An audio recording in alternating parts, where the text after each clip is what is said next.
Welcome all. Thanks for joining us. We're here live, the Together for Sharon podcast, episode 4. I'm Sharon's son, George, along with my wife, Greta, Sharon's daughter-in-law, and we were my mother's caretakers after she was diagnosed with Parkinson's disease.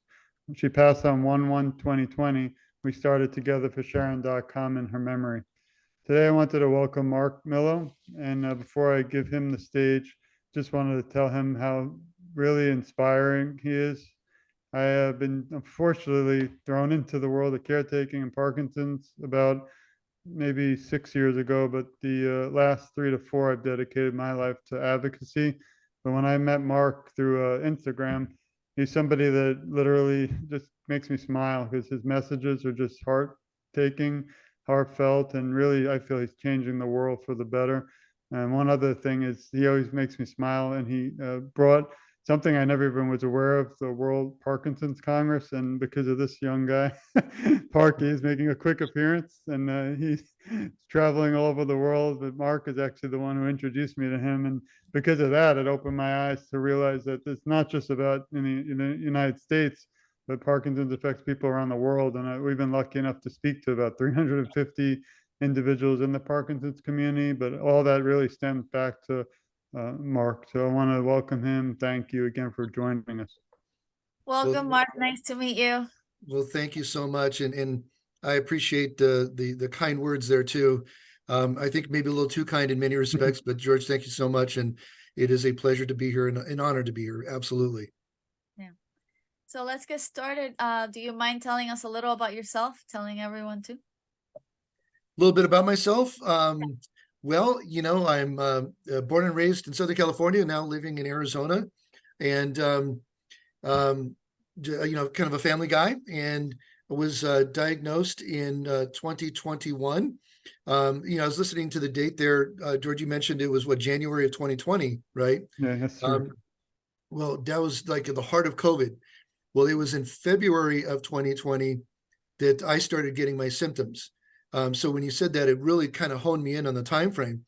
In 2020, February, I started to get some symptoms, but they came on gradually, one after the other, and then they got worse. So at first, I didn't think much of it, but then when I got to be late 2020, I realized it was a problem, and got to see a doctor in early 2021, and that's when I was diagnosed. So when you say that time frame, boy, it just really takes me back to I was going through something, around that same time of there's something different going on here, but I don't really understand it at this time, which, of course, now I do. But and after being diagnosed and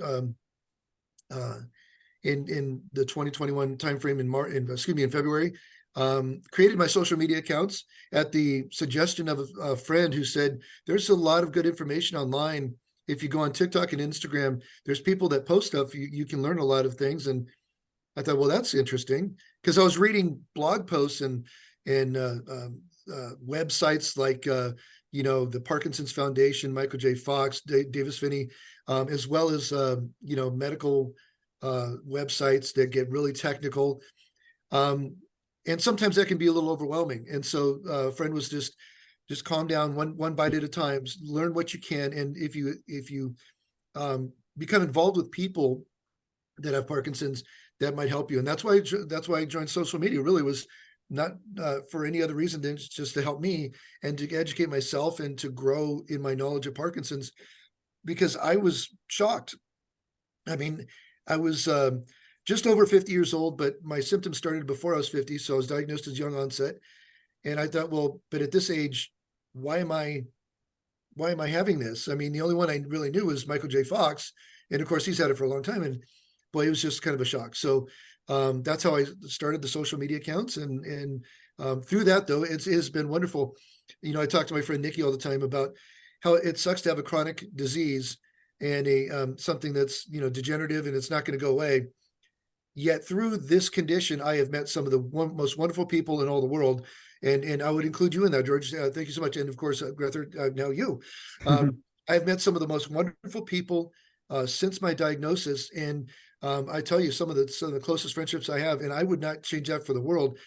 I mean, you got to find the silver lining. And for me, the silver lining of having Parkinson's is, man, I have met some absolutely fantastic, wonderful friends that I intend to stay friends with for the rest of my life. So there's always a silver lining when you can try and find it. Sometimes it's really difficult, but that's me. That's my MO. I try and find something that I can pull out of a situation, if that makes sense. So, but yeah, that's Mark in a nutshell right there. That's great. I really like how that really speaks a lot to the person that you are. You know, the relationships that you've made, I'm sure they feel exactly the same way about you. And you are light in their life as well. And also, like, I like what you said, you have now not just become a person who's learned about it, but become a face of something that was just a medical document or a website with all this information that can be overwhelming, you know? You're a real person. Yeah. Yeah. I hear that you've been working to help the newly diagnosed. Can you tell us about that? Yeah, to that point. That's a great point. When I was diagnosed, I actually had a very positive experience, one that hardly anybody ever gets. My neurologist, when I was diagnosed, immediately was saying things like, "You really need to think about getting into Tai Chi." And my neurologist is 6'7", so he started doing these Tai Chi moves in front of me at 6'7". It was kind of intimidating, but he said it's really good for movement exercises for people with Parkinson's. So I'm like, oh, okay, And I had a notebook, and I'm taking all this down. And you need to eat differently. You need to think about the way you eat. You need to consider things like boxing classes, big and loud classes he was talking about. And I all this stuff didn't make any sense at the time, but I'm writing all of it down. And so I left there with an idea of some things to get into right away. Most people don't get that. Most people, when they're diagnosed, get a diagnosis and a bottle of levodopa carbidopa, and I'll see you back in a month, 3 months, whatever it is, without any direction at all. And I found that out because I get teased by my friends who say, we hate you because you had such a positive experience. And, it's like, I get it, there's that angst there, but so many people, when you hear the words, you have Parkinson's, almost everything after that becomes like Charlie Brown's teacher. Wah, wah, wah, wah, wah, wah, wah, and you don't hear anything. You're just focused on the diagnosis that you just heard. And it takes some time, but you really want to walk out with something tangible that you can take away, like, what do I do next? And most people don't get that. So with that being said, I volunteer with the Parkinson's Foundation. And when I signed up as a volunteer, I was like, one of the things I really want to do is focus on newly diagnosed people, because that's a huge gap in our community. And right away, I dropped the material off at my movement disorder specialist, somebody I call an MDS. That's a neurologist with additional training on movement disorders, so my MDS. And I asked him, do you mind if I put some material in your foyer for people that are just diagnosed? He's like, no, that's fantastic. This is a great idea. Bring it on out. So I laid it out there, and for people there, but it's well beyond that. So we started talking to the Parkinson's Foundation, and there's actually a big move right now within the Parkinson's Foundation to focus on newly diagnosed. And fortunately, I've been asked to serve on, it's called the People with Parkinson's Advisory Council of the PPAC. And we're very integral in what the decisions that are made on what's being focused on with the Parkinson's Foundation. And we agreed this is something to work on. And through that agency, or through that part of the foundation, I'm working on a big initiative to get more material out there. And we're in the middle of a lot of brainstorming. We have some ideas going from very, very simple ideas, like a small business card that you can have that has the Parkinson's Foundation number on there, a QR code that can be scanned to take you right to the newly diagnosed resources for the Parkinson's Foundation, and the hotline number. And the hotline number, by the way, for the Parkinson's Foundation is staffed by people that are very knowledgeable. And even if they can't answer your question, they can direct you. So calling that hotline can do wonders for people if they can't find answers, for themselves. So that is a passion of mine, because I want to make sure that people aren't floundering. They've got materials. They know your life's not over. There's hope here to live forward and to move forward. But you just feel so isolated. And what I've also found out is that oftentimes family may not always understand. And I'm not just talking about my family. I'm just talking about family in general. Family may not always understand and know what you're going through as a person diagnosed. So you think you're coming home and well, they're going to understand and whatnot. But really, it's kind of a shock to the system for everybody. And so having some resources and material in hand that you can follow up with yourself really does help when you're diagnosed. And that's really been a passion of mine. It's something that it's one of the top things I do. And that's one of the first things that I realized in posting on social media. People would start messaging me saying, I was just diagnosed. This is great material. Or my husband was diagnosed and he doesn't know what to do. Can you help us understand? And those are the things that really helped me understand there can be meaning behind this mean disease. And a diagnosis as mean as Parkinson's, you can still find meaning somewhere. And my meaning for me is to try and help others. And that's where I find my meaning and my purpose in it. They were That's big supporters of the Parkinson's Foundation. We actually had a table and donated $1,000 each year to their walk. Unfortunately, last year or this current year, we were set up. I was so excited because we don't have many live events. Everything's virtual, as you know. And it just started pouring and tornado warning. So that was heartbreaking because, again, it's once a year and it's just, I'm so excited. We have a table, the two of us, and we just pass out the bands for Together for Sharon for free. And it's always funny. I tell a story that we're in the middle of all the pharmaceutical companies. So people are sometimes scared to come up to us because they think we're selling something. And then when they realize what we're there for, they come up, cry, and hug us. And it's really like touching. And that's what keeps, driving me to keep going. I know one thing that is very unique. We have so many programs for care partners and individuals who are diagnosed. But in my research, like we've spoken, I don't see anything really brings us all actually together at one point. So that's something that I know we were discussing. I just think we're all a family in this, and if we all join together, it's hard because I know caretakers are different people than those diagnosed, going through different things. But during my mother's issues and diagnosis, and through the tough times, it kind of felt like it was happening to everyone, and we sacrifice a lot, but I find we can cope and get through things more efficiently, effectively together. But Absolutely. so I love the things you're doing with the Parkinson's Foundation. I try and share everything you do and they do every time you share it. So it's like we're like a tag team wrestling. But I had a question. What was the one moment? It might be a tough question, but or the most memorable moment that stands out through a lot of your social media with awareness? Is there one specific post that you've done? If you went back and looked at the mark a few years ago and you've been doing this for, I think you said 5 years. Is there one moment, that a post that you would even reshare every year that, you know?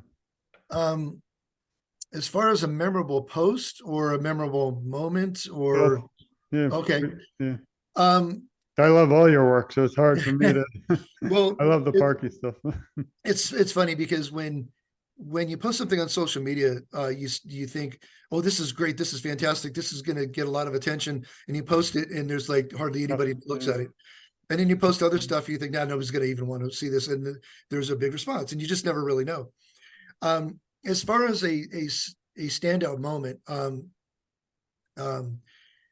I literally was driven to tears when I was, again, I started my social media in March of 21, and this was near the end of April 21. So I had not had Parkinson's very long.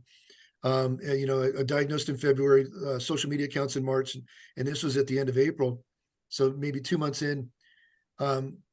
But I was messaged a direct message about somebody whose spouse was diagnosed, and the spouse was not taking it well, and it was just very difficult. And is there anything we can do, anything you'd suggest doing, or anything that that you could say? And I was so humbled that they asked me for advice, having only been in the Parkinson's world really for a couple months. But I tried to help them, and I got home from work, and I spent 2 hours on the phone with the spouse after I got home from work. And I live in a two-story house. I got home from work and told my wife at the time, I'm not hungry for dinner right now. I need to go make a phone call. So I went upstairs to the loft, and I just got on the phone. And nearly 2 hours later, I get off the phone, and I've got tears coming down my cheek. And my wife said, "What was that about?" And I told her, and I said, it's just amazing that somebody would have that much confidence in me to ask me for advice. And a lot of what I did on the phone, frankly, was just listening and saying I understood. And you know, even though it's difficult, there's some stuff we can talk about here and that kind of stuff. But that was, to me, that's still, to this day, I still think back to that night, and I think this is why I'm doing what I'm doing. You know what I mean? That was like the whole reason I was, the whole purpose behind it. And as far as an individual post, gosh, there's some that are fun, and you know, those are the ones that I enjoy because my account's really not about Parkinson's. My account really is about my life with Parkinson's, and my whole life isn't Parkinson's, but it obviously is influenced by it. So I do talk about Parkinson's a lot, but I also like to talk about cooking and other things, and do dad jokes because I like bad dad jokes, and humor is one way that I get myself through. But I've also found that the Parkinson's community actually has a great sense of humor too. I mean, the people in the Parkinson's community like to laugh. There's a heaviness to what we deal with, and there's a sense of, you know what, you know, sometimes you just got to laugh. So I do a little bit of a lot of different things, but I think my favorite post, frankly, was when I did a post that it's got my most response of all time. One of me standing, like going to music, and I'm moving, and there's like words coming up, and I'm pointing to different things, misperceptions about Parkinson's. Okay, well, there was that, but I got duetted, which I never had. It never happened to me before. But TikTok. the person that duetted me was Heather Kennedy, who is a very well-known Parkinson's advocate, but I had no idea who she was at the time. And so she duets me, and there's a post, and I'm like, oh, look, I got duetted. Well, that's great, right? But all these people are posting like, oh, I love Heather. Heather's great. Heather's great. I'm like, who's Heather? And my friend was like, oh my gosh, do you know that was Heather Kennedy that duetted you? And I'm like, well, who's that? Right. And so I didn't even know who it was, but I look back and it was so fun because she was dancing with me, kind of like doing the stuff. And that was so fun because I didn't even know who she was. Later I found out, well, that was a real honor to have Heather join me. But just the whole, the way that came about was just so fun, and it integrated somebody that had just gotten Parkinson's with somebody who's been an advocate for quite a while, both trying to communicate the same message. And I love that. And I've come to know Heather now. She's become a friend of mine, and I just I look back at that like that's fantastic. Heather's the greatest. I'm trying. She says in 2024 she'll do the interview with us. We'll see. I've been trying. She's very busy. Yeah, she's a very busy person, but yeah, absolutely, she's fantastic. I think you're a natural at it. I know you speak to groups and organizations about Parkinson's disease. How is that going? That is wonderful. It's fantastic to go and talk to people that are eager to learn about it. And oftentimes they're even in the medical field or caregivers themselves, medical or professional caregivers, but they just want to know more about Parkinson's. And excuse me, even nurses. I've had nurses talk to me that just got out of nursing school that say, you know, as we went through Parkinson's in nursing school, we never really covered a lot of the stuff that you talk about. That's really interesting to us. So I actually have tried to make inroads to talk to nursing schools and get them a little more education on Parkinson's disease. So it's going really well. I love it. It's truly a passion of mine. I've been a speaker and an instructor for a while, and that's one of the things that just really gets me going because they're usually so eager to learn. So it's a lot of fun to do. But as I have taken a role with the Parkinson's Foundation as a hospital care lead, some of what I'm doing now is actually training others to get out there and speak. And that has become really fun because as an example, in the last couple of months, I taught a couple people, and they went out and they were so nervous. They'd never done it before, but they went out and they did it, and they came back just like, that was so fun. I can't wait to do it again. And so just by me teaching others how to do it, that's multiplying myself to get out there and share with others. And it's also bringing joy to those people who are really, really finding, you know, hey, this really helps me in my Parkinson's to advocate and to get out there and talk to others too. And so they're finding some of that same therapeutic effect. If I'm helping others, it helps me, and that's a joy. So I've progressed from not just talking to people about it myself, but teaching others and coaching others through that process. And that is, like I said, a total joy. The last text I got, I texted the person that did the presentation. And he said, "Hey, how'd it go?" And she said, her reply back was, "It went so great. I'm going to go treat myself to a pedicure. I'll talk to you later." I was like, "Okay, great." And then later she sent me an elaborate message. It was just like, they had fun. They learned a lot. We have a follow-up call, blah, blah, blah. And it was just so great to see. And so even though I didn't do it myself, it was great because I felt like I helped enable her so that she could do it. And now she's finding the joy in that. And boy, that's really where we want to be, is kind of getting that word out there, kind of that ripple effect. The smaller ring affects the bigger ring, affects the bigger ring, and the ripple just keeps spreading, if that makes sense. Yes, that's beautiful. I have a tougher question. Feel free to say no if you don't want to answer. But Sure. so my mother struggled at times, and we were there for her. Do you have someone that is there for you, or you turn to besides all, we're family. You can call me anytime, but there's someone like a caregiver in your home, or someone you rely on to help you during the tough times? And also, what tips can you give to those listening who are caregivers? Boy, that's a great question. My brother lives with me, and he's a constant source of support for me.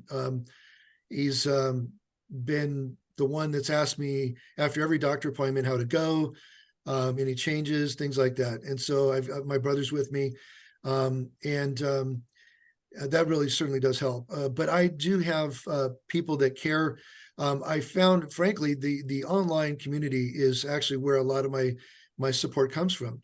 I'm in a support group on Sunday nights that it's all virtual. And of course, we started like during the COVID time. So a lot of stuff started as virtual. But like there's a woman online, I call her my BFF, Nikki from Michigan. She is my BFF. I mean, she's my confidant. I text her or call her if I'm having a bad day, that kind of stuff. I will be like, I'll be like a baby and just say, I'm in a bad mood, and it's like, well, why? And it's like, sometimes I don't even know why, sometimes, depression or anxiety or apathy kicks in, and it's hard to deal with. And I do have people that I can rely on and again, there's online, I've got a number of people that I could call on at any moment. In fact, if I don't post something consistently, I will actually have people message me and say, "Are you That's okay?" me. Yeah, I always Yeah, worry. I'm exactly. like, Exactly. And then so, I actually get excited and looking for your and sharing your posts. well, and again, thank you so much for that support, because that is, you don't know the encouragement that brings, not just to me, but anybody that posts. You're hoping that what you do makes a difference. And It does. if somebody's eager and enthusiastic about it, boy, that makes all the difference in the world. It really does. Some reason you, obviously, Melissa and Esther, the three of you have not only changed my life for the better, and like you mentioned, it's horrible how we were thrown into the caretaking world and being diagnosed, but having the opportunity to meet individuals like at least you three, and I like just get inspired. But I'm so excited when I see the three of you, and we've been lucky enough again to meet over 400 people, and they all mean a lot to me. But you three, I feel like bonded forever as family. And whenever I see you struggling and things, that tell my wife there's nights I don't sleep just because I want a cure for all of you. So again, I want to thank everyone out there, but especially you, because you keep me going too. Well, thank you so much. And when we talk about caretakers, it is agreed upon by a lot of us. Caretakers do not get enough emphasis or focus. I know that's something that the Parkinson's Foundation is working on. I even know at the World Parkinson's Congress, it was something in their closing statements they talked about. We want to have more care and focus and concern for our caretakers, as well as, frankly, for women with Parkinson's. Those were a couple of the takeaways from the Congress that we heard. And with the Congress, it's open to both people with Parkinson's and the caregivers. And there's just not enough focus there. It's so underappreciated. I think it's so under recognized, the amount of strength and fortitude it takes to be a caretaker. It's not only physically challenging, it's mentally and emotionally challenging as well. And especially as you go higher in the stages. And last year for Parkinson's Awareness Month, I was fortunate enough to interview a gentleman from San Francisco whose significant other was in stage 4 or 5. And we talked about later stage Parkinson's, which you don't really hear much about. And that's another thing, because by the time you get to later stages, there's additional thoughts you have to have on what you need to have to be prepared, paperwork, Yeah. all those serious things that you really have to do. And there's not a lot on that. A lot of the information out there is on caretaking for Parkinson's at the younger stage or earlier stages, but later stage Parkinson's, we really need to get more information out there about that. And that's something I want to work on for the time to come is, stage 3, 4, and 5. What do you do there? And I've got a good friend on TikTok who's stage 4, Barbara, and she's fantastic. She's wonderful talking about her stage 4. But when I think about it, it's like, geez, Barb, you're at stage 4, but she's got such a bright smile and positive attitude, and she just helps people so much. And we need to do more for people in those stages, but also especially the caretakers, because that's when the caretaking gets really, as you get Yeah. with somebody that's going through those end stages, it's difficult. And that's where, my heart goes out. And my wife was a huge support. Unfortunately, at times we have 3 kids, so she had to be with them. But I was like in the room on the bed with my mother through every stage. And Yeah. she was only 69. So every day she would look at me, and sometimes she had hallucinations and, delusions because of dementia too. And we would just sit there and stare at each other. And she would say, George, am I going to live? And am I going to see, her granddaughter get married? And I my heart broke because I couldn't say, I didn't want to lie. So I just, held her hand and we talked it over, and she would, we'd kind of move on and things. But there's so many stories and so many hours we could probably spend actually talking about those final stages. And it was a year for her for stage 5. I actually documented it all in video and wrote a journal. I never will share the videos because I didn't want her to remember it. I just did Right. it to maybe for science medical if they ever needed it. But I did write a journal, and I used to be a writer, but I posted a lot of it. We're writing a book right now, and we're going to have the whole thing in it about our journey. But it's even rethinking it. Like the other day, I interviewed my daughter, who's now 11. She was about 6 or 7 at the time, and Mm. it's hard for her to even say, but it's something you just can't prepare for, and Right. something that never leaves you. I think of it every day and kind of reoccurs, which is tough. But I think what you're saying is very important. I never see anything about stages or any some people are like, oh wow, there's something with stages, and it's like fascinating. And I think people don't talk about it because I'm always scared when I post. Like, I don't want to depress everyone, and I've actually was told I don't like the Facebook groups anymore. Someone once said your stuff's is sad. I'm like, you want reality? You want me to sugarcoat it? And, so it's an interesting line, and that's why I think we need more caretakers and individuals diagnosed together, even like we were just in the future, because there's nothing like that anywhere. And there's Yeah. also nothing for bereavement for someone like me. I've Yeah. went to several groups. I'm actually going to attend one by maybe Power for Parkinson's on Monday at 2. But when I go, it's kind of more for individuals who are now caretaking presently, and I don't have that, so I can't really talk because I don't want them to be sad again. So it's kind of there's so many things out there, and you have to live the experience like we are to be able to bring these things to the community. So thank you for that. Sure. Yeah. Absolutely. Mark, I know you have a website. Can you tell us what the website is and why everyone should visit? Well, thank you for asking. Yes, it's actually the name I carry on social media. It's markinthepark21.com. And Mark in the Park 21 came about when I created my social media accounts. My plan was to vlog my thoughts. And right behind my house, there's a green, what we call in Arizona, a green belt. It's a little grassy area, little park with trees. And my intention was to go there and just vlog and talk about what I was going through. So it was Mark in the Park, which I thought was kind of cute, but also I was now in Parkinson's, so it's kind of play on words. So Mark in the Park, and then 21 is the year I was diagnosed. So Mark in the Park 21. And so that's what I created for my social media accounts. And then I started putting stuff in my profiles on social media through Linktree. And somebody was saying, you have a lot of links on your Linktree. you've got a lot of stuff you're trying to pull together. You might just think about getting a website together. And I thought, well, that's a good idea. And, it's not too difficult to do nowadays, and it doesn't cost a fortune. And I thought, well, yeah, let's do that. So I, with the help of my friend Nikki, who's boy, I tell you, with design and things like that, she does a wonderful job. She's a master at Canva, things like that. We put a website out there, Mark in the Park 21, and that's where you can kind of see where I've got my social media there. My podcast with Nikki is got a link there to take. We're going to start our podcast on the 16th, so just this next week.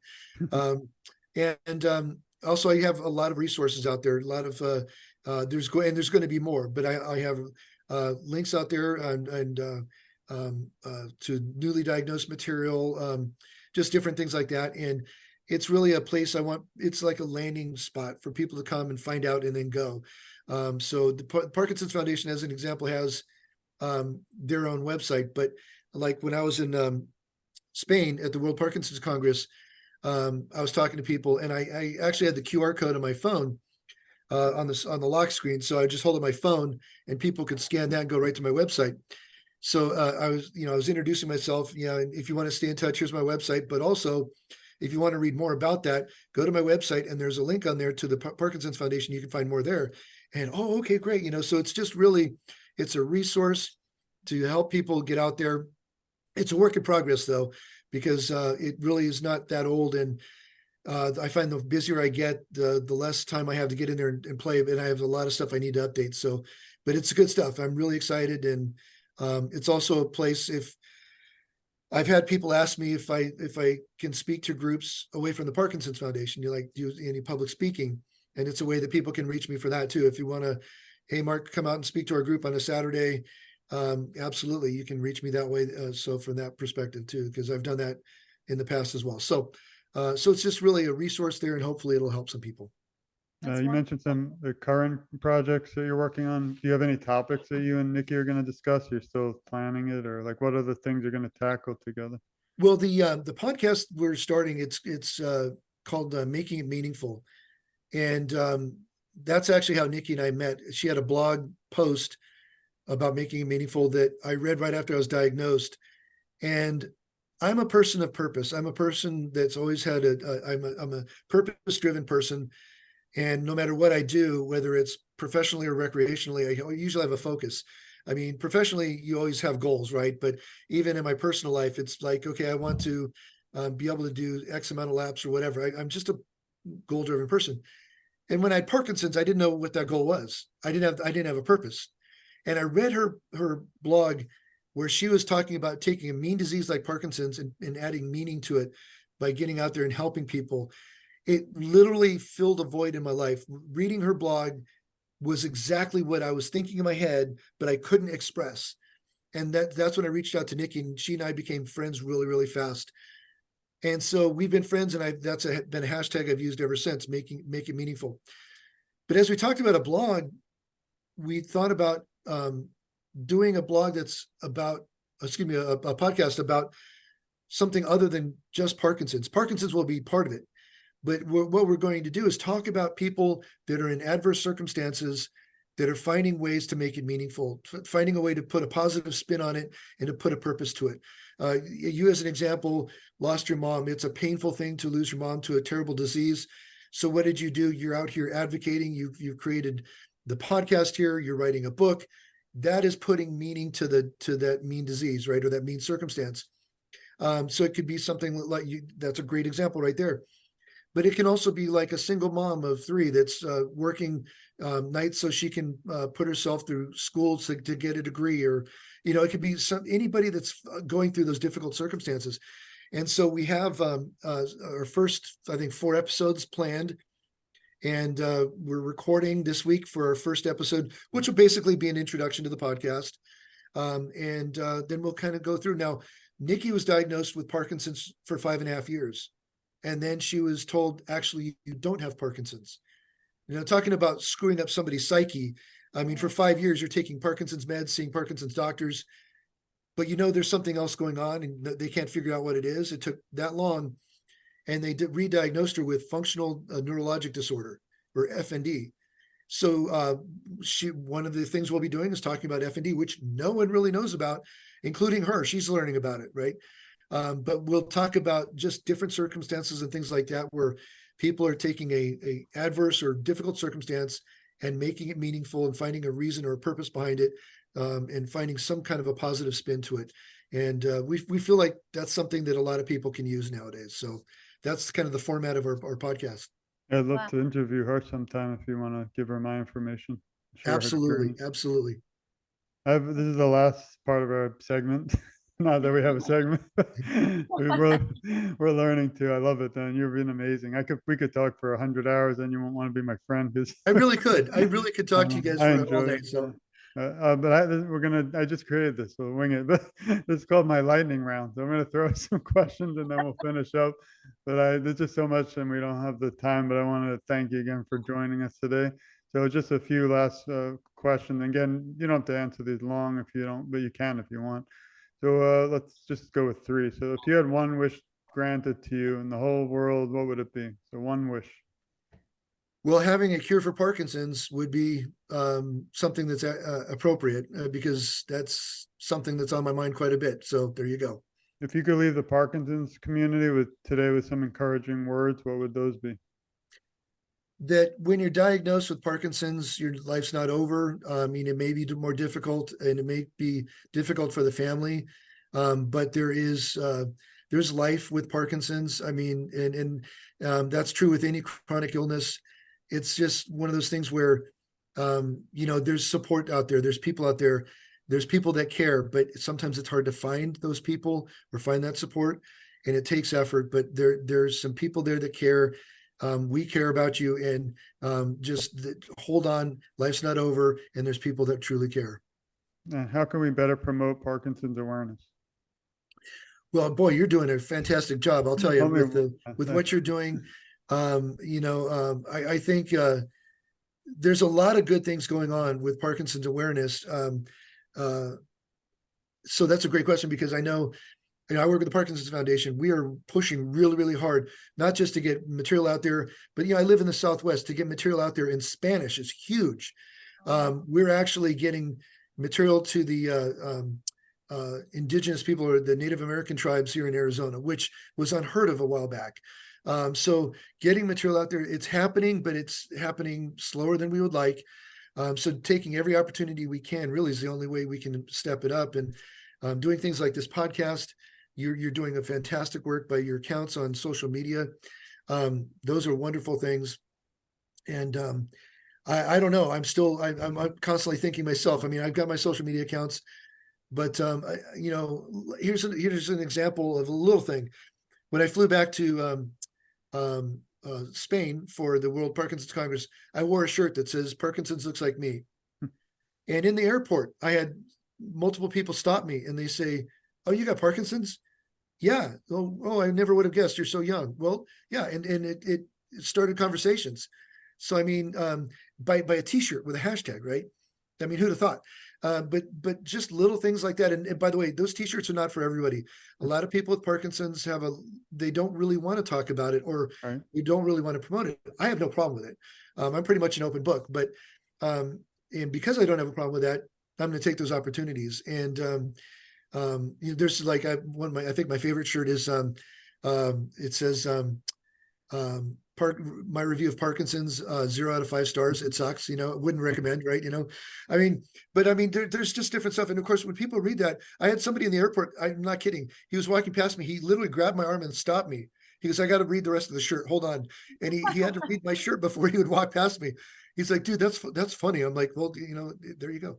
So, any opportunity we can to take, I mean, that's not even really a good answer, but what you're doing is wonderful, and just keep it up. And it's just hard because you can only do so much, and the world only wants to hear so much about Parkinson's. Yeah. Let me say it this way.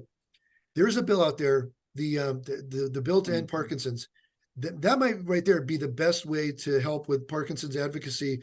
Because if we get that bill passed, right now there is currently no federal funding dedicated to Parkinson's. Parkinson's shares federal money with other neurologic disorders.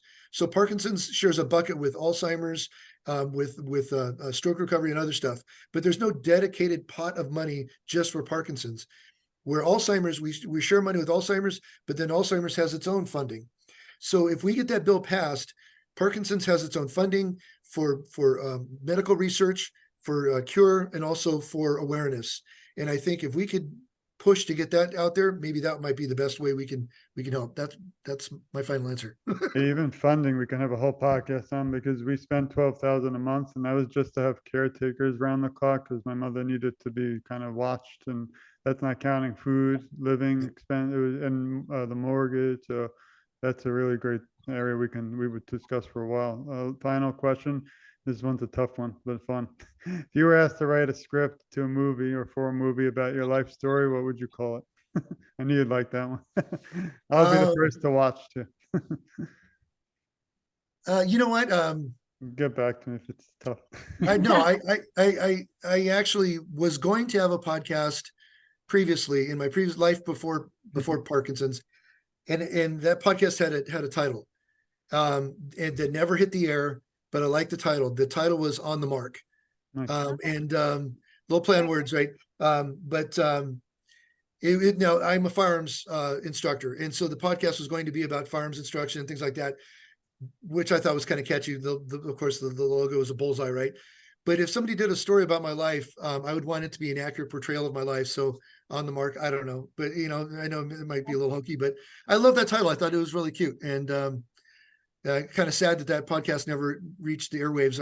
I recorded the first 3 episodes. They're actually recorded in the can, ready to go, when my Parkinson's symptoms really blew up, and I put it on hold while I figured out what was going on in my life, and just never really got back to it. So I like that title. So there it's interesting you mentioned you're a firearms instructor, because I'm obviously in law enforcement, but that's another area I'd love to discuss more, because I think, and I don't want to say much, but I spoke with one of the organizations, and they're really interested trying to change public policy around the world, but of law enforcement, because I don't feel there's enough awareness with Parkinson for police. So if someone's unfortunately pulled over and you have, if you're diagnosed and you have your hands on the wheel and you might be shaking because of the disease, a law enforcement officer might not understand that, and that could end up in a horrible situation. So that's something you can get, I can get you involved in the future. Won't be for a few years, but there's so much out there that, again, I think together we can really conquer. So I just want to say thank you for joining us. Did you have anything else we might not have reached or that you wanted to share with the audience? Just, I love the support that I personally get, and George, you're a big part of that support, not just on social media, like liking my posts or forwarding them, but the fact that you care and that you check up on me. And I love our Parkinson's community. It's a diverse community. It's not a perfect community, but it is a wonderful community that really does care. And I am so thankful every day that I've got people that care about me. And so thank you so much for what you both are doing. But I want to thank all those that support me or follow me, and that just that send me those messages that say, "Hey, you okay?" And I love that, because that says, I mattered to somebody that day. And sometimes that little message of, "Hey, you okay?" is the biggest message you'll get in your entire week. And I really do care. So I just wanted to say thank you to everybody that supports me, and you guys especially, for what you're doing. And Michael J. Fox said something that I absolutely love. With gratitude, optimism is sustainable. And I try and find everything I can to be grateful for, to have gratitude in whatever I can, because, that's, to me, that's an important part of life. And so I read that quote from Michael J. Fox, and that's become kind of a mantra for me, is to be thankful. And so I'd like to end with how thankful I am for people like you and the community that I share and the people around me. I'm so thankful and so blessed. Well, thank you again for joining us. Thanks everyone for listening. Please share this. Please support Mark. Hopefully we'll have many more great conversations. And again, it's been the Together for Sharon podcast, episode 4 with Mark. And again, just thanks everyone, all you out there fighting Parkinson's, and all you caretakers supporting your loved ones. It's been an honor and pleasure to meet with you today, Mark. And again, I look forward to working together for many years to come. Absolutely. Thank you again. Thank you, Mark.